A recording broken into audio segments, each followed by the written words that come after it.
Fala aí, pessoal, tudo tranquilo? Eu sou o Kaique e vamos bater um papo sobre o 6º episódio de O Livro de Boba Fett, que trouxe várias participações muito especiais, que foram extremamente emocionantes, mas que também deixou alguns elementos importantes de lado. Então vamos detalhar o episódio e com spoilers, esteja avisado. A jornada do Mando, no último episódio da série, apresentou um conto paralelo ao núcleo principal da história, mas que ainda se conectava com o centro da série. A presença do Din já tinha afetado diretamente a progressão da trama, e ainda existia uma conexão temática entre ele e o Boba, pela forma como os dois personagens perderam suas tribos. Então, por mais que a aventura do Din tenha tido um protagonismo bem diferente do resto da série, ela se manteve coesa com os temas e o enredo da história. Mas esse novo episódio não alcançou o mesmo equilíbrio, porque o capítulo focou numa história paralela que não se relaciona diretamente com o Boba, que é o protagonista que está prestes a conduzir o fim da temporada. Então, por mais que as cenas do Luke tenham sido excelentes, emocionantes, incríveis, e eu tenho muito a falar sobre elas, o espaço do protagonista acabou se perdendo dentro da estrutura do episódio. O que leva a série para uma conclusão que não desperta toda a ansiedade que ela poderia. Então agora, vamos detalhar todos os pontos do episódio. O Cobb Vanth é introduzido no enredo com muita naturalidade pelos eventos construídos ao redor dele, porque a grande ameaça da invasão dos Pikes em Tatooine é justamente a forma como ela se expande e domina outros territórios. O Boba já vem encarando as invasões dos Pikes há anos, desde a época lá dos Tuskens. Então o fato do território do Cobb também ser invadido por essa mesma ameaça, que vem secretamente se expandindo, é uma progressão bem natural da história e que faz a introdução do Cobb ser bem fluida. E não só um fanservice repentino. A cena de abertura é uma aula de como se apresenta um personagem pela maneira como ela destaca as características mais importantes dele numa única situação. No conflito contra os Pikes, o Cobb está em desvantagem, mas mesmo assim ele não recua e consegue ser mais habilidoso do que todos eles, de tão experiente que ele é como um pistoleiro. E depois da briga, a série destaca como o Cobb despreza uma quantidade de spice que poderia render uma fortuna para ele, o que demonstra como a ideologia do Cobb Vanth vai muito além dos seus ganhos pessoais. E já que a gente está falando sobre o xerife, vamos falar sobre a chegada de uma nova adaptação que vem lá das animações de Star Wars, que foi o Cad Bane. Star Wars foi uma franquia que sempre bebeu muito nas influências de filme de Velho Oeste, e o Cad Bane é mais um exemplo dessa relação, porque ele foi criado com base no Angel Eyes, lá do filme Três Homens e um Conflito, como o design dele deixa bem evidente. E a importância desse visual emblemático fica muito clara numa cena como essa, porque só pela silhueta do figurino e pela maneira confiante dele andar, o Cad Bane já cria um clima tenso e ameaçador. Tanto para quem já conhece o personagem, como para quem tá vendo essa figura caminhar pela primeira vez. Chegando na hora do tiroteio, a direção do Dave Filoni comprova mais uma vez como ele sabe apresentar muito bem um personagem. Como o Cobb já tinha provado sua habilidade quando derrotou vários inimigos, a vitória do Cad Bane sobre ele mostra como esse novo caçador tem uma habilidade única, que estampa uma ameaça diferencial para quem enfrentar esse personagem. Essa imposição do Cad Bane muda bastante a dinâmica da série, porque ela preenche uma posição que estava fazendo muita falta para a conclusão da temporada, que é uma figura de grande vilão que desperta a nossa ansiedade para o combate final da história. Os Pikes já tinham sido firmados como os antagonistas da série, mas ainda faltava um personagem específico para incorporar esse papel de vilão com uma personalidade. E só com esse Mexican Standoff, tirado diretamente dos filmes de Velho Oeste, o Cad Bane já confirma que ele é um desafio digno da batalha final da temporada. A execução visual live action do Cad Bane ficou excelente e transportou muito bem o visual dele para essa nova versão do personagem. Então, curti muito ver tudo que foi feito com essa novidade da série. E um outro detalhe sobre essa parte é que eu acho que o Cobb Vanth não morreu, tá? Porque tiro no ombro em Star Wars nem sempre mata.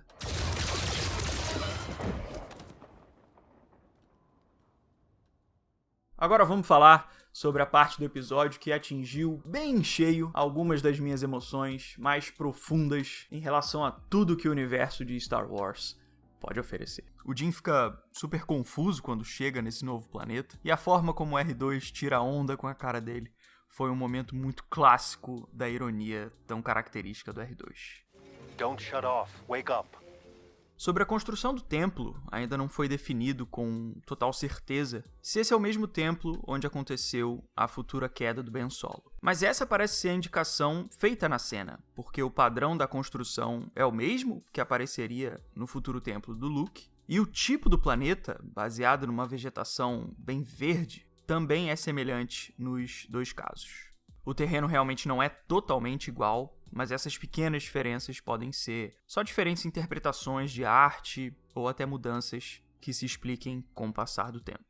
Então a gente está vendo uma conexão direta de The Mandalorian com a fase da vida do Luke explorada lá na trilogia sequel. E o episódio se aprofunda muito bem nessa época de transição do Luke através da relação dele com o Grogu.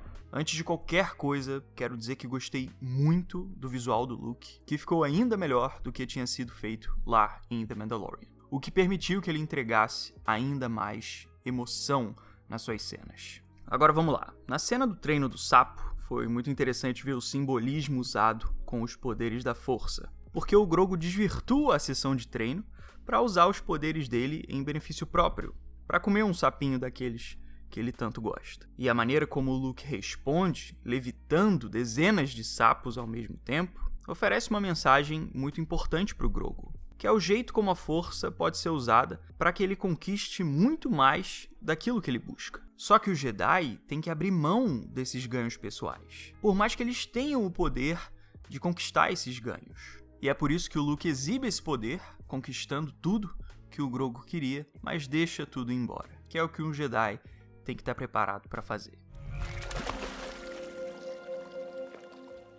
Depois disso, a gente teve uma outra participação bem ilustre, que foi a tal amiga da família. A presença da Ahsoka oferece um comparativo direto com o Luke, porque da mesma forma como ele está ensinando o Grogu a lidar com o caminho Jedi, a Ahsoka está fazendo o mesmo com o Din Djarin, já que agora ele é o pai de um pequeno aprendiz. Repara que eles têm até as mesmas falas, justamente para deixar claro como eles estão assumindo os mesmos papéis, como mestres transmitindo conhecimento.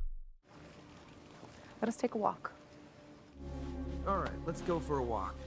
O Din diz que o Grogu tem direito sobre a nova armadura dele, porque ele é um Mandaloriano enjeitado. E nesse ponto, a Ahsoka questiona se ele não teria se tornado um Padawan, o que abre espaço para uma reflexão bem importante sobre o poder da escolha desses personagens. No último episódio, a gente viu como o Din foi forçado a aceitar dogmas sobre a cultura dele, por causa da posição na qual ele foi inserido justamente como um enjeitado. Ele não escolheu ficar para sempre com o capacete, ele só foi colocado dentro de uma cultura que definiu isso como certo.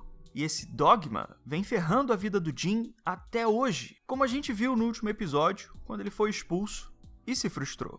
Então o questionamento da Ahsoka sobre o poder de escolha do Grogu, de ser ou não um enjeitado ou um Padawan, é um espelho do que o próprio Din está vivendo. Perhaps he is a Padawan now. Seguindo em frente, a gente teve a tradicional montagem de treinamento, com o Luke recriando a sessão que ele teve com o Yoda lá no Império Contra-Ataca. O episódio 5 é o meu Star Wars preferido, então ver os eventos dele sendo recriados, não só em visual, mas também em significado, principalmente, foi extremamente emocionante e gratificante. E para terminar a emoção da sequência, a gente ainda vê o Luke e a Ahsoka conversando, concluindo o encontro que a gente já vinha esperando há alguns anos. Uma parte muito importante dessa cena é o trecho em que o Luke assume as incertezas dele sobre o treinamento, quando ele diz que não sabe o que fazer com o Grogu. E ele também questiona se o coração dele está realmente focado no treino. What should I do about him? O fato do Luke ter essas dúvidas sobre o papel dele é o que conecta esse Luke do presente com o que ele viveria no futuro. Porque o dilema que ele enfrentaria com o Ben Solo parte da mesma questão que ele está tendo agora, que é o que ele deve fazer para ser um bom mentor. Então, no futuro, quando ele vive a perda da academia, o Luke tá tendo a frustração de uma dificuldade que ele já vem enfrentando há vários anos e anos, que é essa busca pelo papel de mestre ideal. Sometimes I wonder if his heart is in it. Outro comentário sobre esse assunto é que há um ano atrás eu fiz um vídeo sobre como The Mandalorian se conectava diretamente com as sequels através do Luke Skywalker. Vou deixar indicado aqui nos cards e na descrição. Então, como a gente teve novas pontes feitas lá para as sequels, tô deixando a indicação desse vídeo aqui de volta mais uma vez. E é bom reforçar mais uma vez que The Mandalorian não é uma história que é um reboot das sequels e nem nada do tipo. Ela sempre se conectou com o futuro dos filmes intencionalmente, e esse episódio deixa essas conexões ainda mais claras. There's nothing now, but will someday be a great school. E para encerrar o episódio, a gente vê o Luke oferecer outra escolha muito importante pro Grogu, que é a opção dele ser um Jedi ou voltar pro Mandaloriano. O Luke tinha questionado mais cedo no episódio se o Grogu tinha o coração dele focado nisso, e é por isso que ele oferece esse teste nessa parte. A cena termina antes da resposta do Grogu, então a gente já sabe que essa história ainda vai ter muito para se desenvolver no futuro. Mas pelo que a gente viu até agora, já dá para apontar alguns temas importantes dentro desse dilema.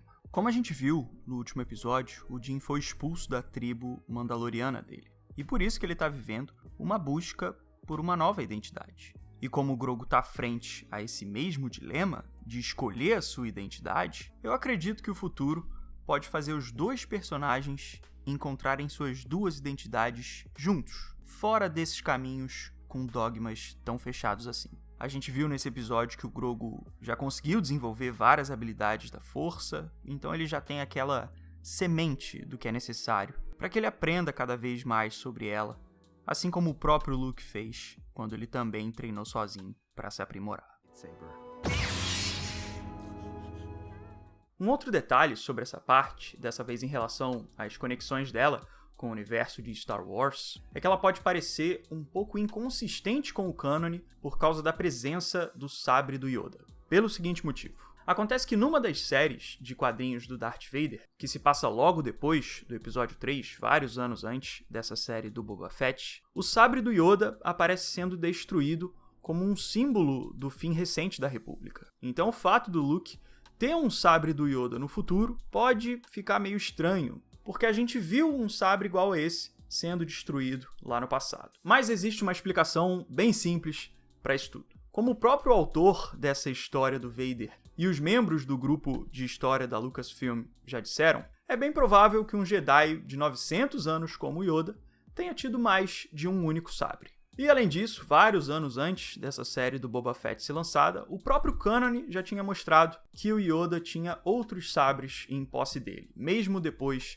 da destruição daquele antigo. Então esse sabre do Luke é simplesmente um outro do Yoda, mas que continua sendo do nosso mestre já conhecido. Para fechar o review, quero voltar nossas atenções para o Boba Fett mais uma vez. A série está chegando no seu desfecho e vários elementos estão sendo utilizados para incrementar a tensão do último conflito da história, como a ameaça do Cad Bane e o início dos ataques dos Spikes. Esses fatores dão um senso de urgência para a história, eles dão um propósito para a última batalha da série. Só que essa reta final poderia ter tido um senso de propósito ainda mais desenvolvido caso a personalidade do protagonista da história, o Boba Fett, tivesse sido explorada antes dele encarar o seu maior desafio no fim da temporada. O Boba tem o Rancor, uma coleção com várias armas, ele precisa desenvolver uma estratégia de combate, então, enfim, existem diversos fatores que poderiam ter sido usados para despertar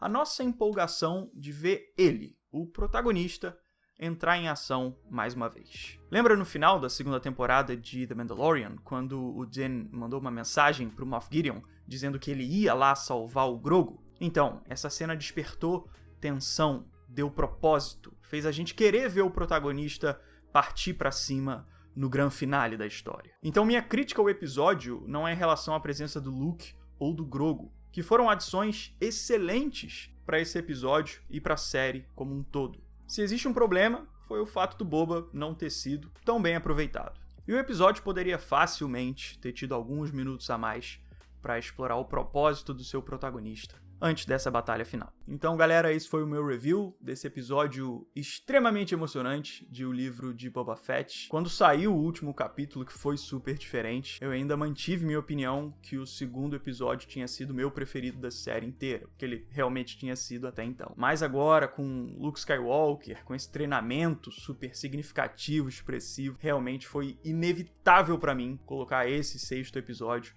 como o meu preferido da série até então. Mas logo na sequência vem o episódio 2 do Boba lá com os Tuskens, porque eu tô curtindo muito também o que tá sendo feito com ele. Então tô empolgado pro final, quero ver ele montar esse Rancor logo e descer o sarrafo aí. Beleza? Digam aí nos comentários o que vocês acharam do vídeo, o que vocês esperam do final da série. Se vocês gostaram, puderem deixar um like, um gostei, eu agradeço muito, me ajuda demais. Se quiser me seguir no Instagram, o link tá aqui embaixo e a gente se vê na próxima, beleza? Então eu fico por aqui. Valeu e um abraço.